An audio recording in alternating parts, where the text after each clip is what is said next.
This is the book The Catcher in the Rye by J.D. Salinger, and I had spent a week to read this book and now providing you the review. It was partially published in serial form 1945-46 before being novelized in 1951. Originally intended for adults, it is often read by adolescents for its themes of angst and alienation, and as a critique of superficiality in society. Welcome, my fellow lovers of the written word, to a profound and immersive journey through the pages of a book that has left an indelible mark on the tapestry of literature, The Catcher in the Rye, by the enigmatic J.D. Salinger. Before we delve deep into the labyrinthine world created by Salinger, let us take a moment to pay homage to the brilliant mind behind this literary masterpiece. J.D. Salinger, or Jerome David Salinger, was a literary recluse and a master of his craft. Published in 1951, The Catcher in the Rye stands as a testament to his unparalleled understanding of the human condition. Now, let us embark on a profound exploration of the characters who breathe life into this narrative. At its core, this novel revolves around the enigmatic Holden Caulfield. Holden is not just a character.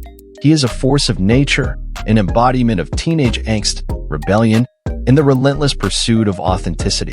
Expelled from a succession of prep schools, he embarks on a few fateful days in New York City, forever altering the course of his life. Holden's character is a symphony of raw emotion, biting cynicism, and a profound longing for sincerity in a world drowning in superficiality. His voice is a singular marvel, his idiosyncrasies endearing, and his struggles resonate with the very essence of human existence. But Holden does not tread this path alone. The supporting cast adds layers of depth to this narrative. Phoebe, Holden's younger sister, shines as a beacon of innocence and hope amid the shadows of his world.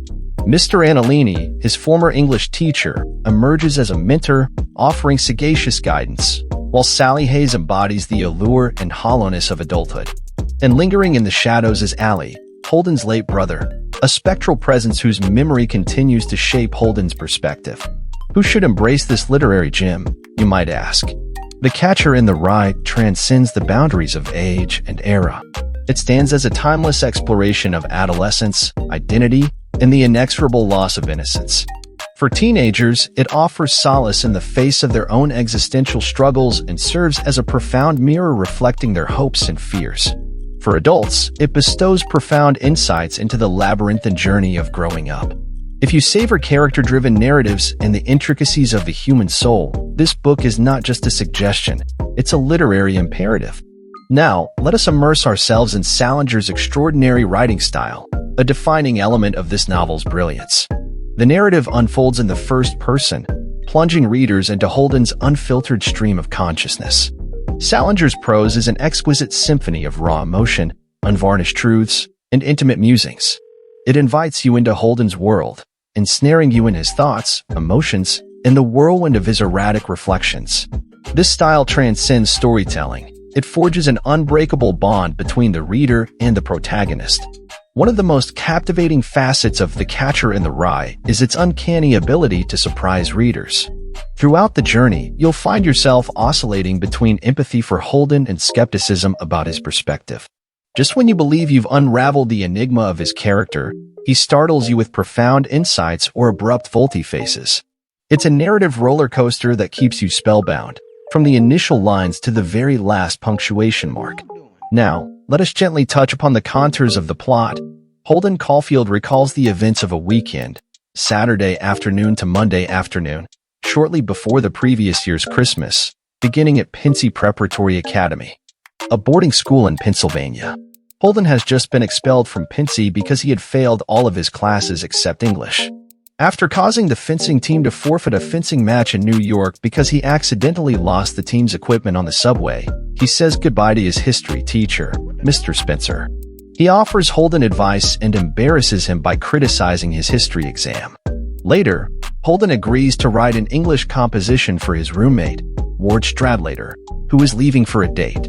Holden is distressed to learn that Stradlater's date is Jane Gallagher, with whom Holden was infatuated. That night, Holden decides to go to a Cary Grant comedy with Mal Broussard and dorm neighbor Robert Ackley. Since Ackley and Mal have already seen the film, they eat food, play pinball, and return to Pincy. When Stradlater returns hours later, he fails to appreciate the deeply personal composition Holden wrote for him about the baseball glove of Holden's late brother Ali, who died from leukemia years earlier, and refuses to say whether he had sex with Jane. Enraged, Holden punches him, and Stradlater easily wins the fight.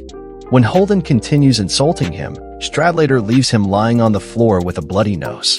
Fed up with the phonies at Pincy Prep, Holden decides to catch a train to New York. Holden intends to stay away from his home until Wednesday, when his parents will have received notification of his expulsion.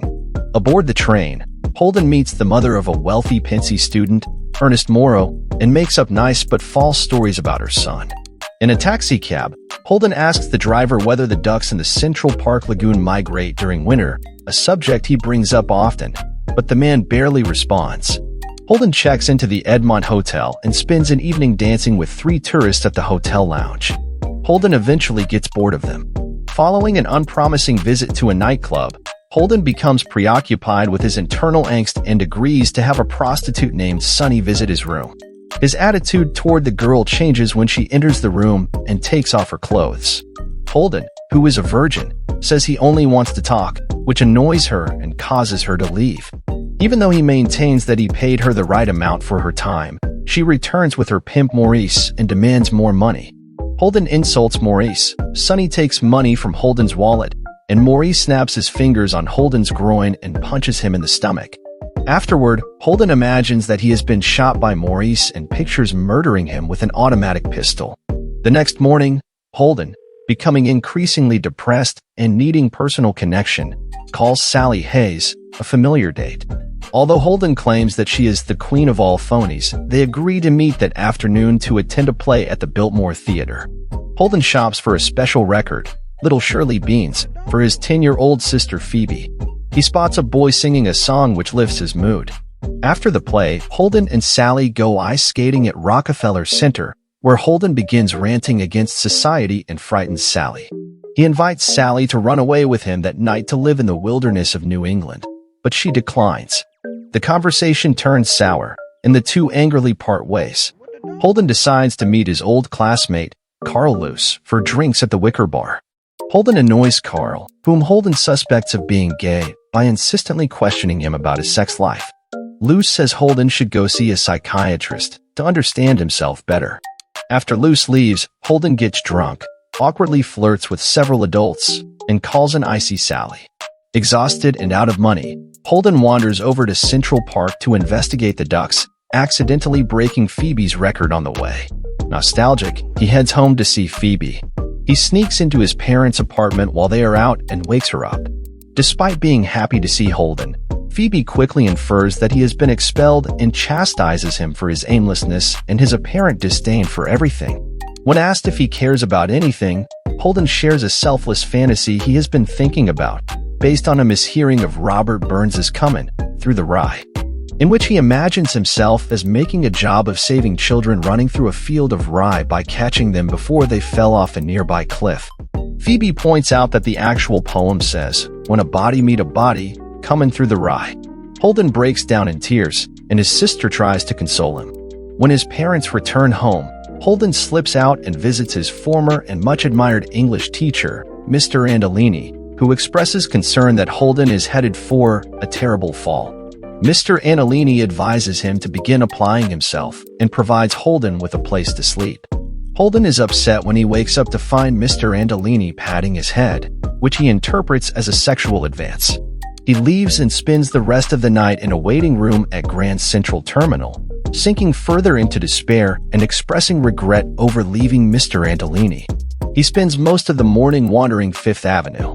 Losing hope of finding belonging or companionship in the city, Holden decides to head out west and live a reclusive lifestyle as a deaf-mute gas station attendant living in a log cabin. He decides to see Phoebe at lunchtime to explain his plan and say goodbye. While visiting her school, Holden sees graffiti containing a curse word and becomes distressed by the thought of children learning the word's meaning and tarnishing their innocence.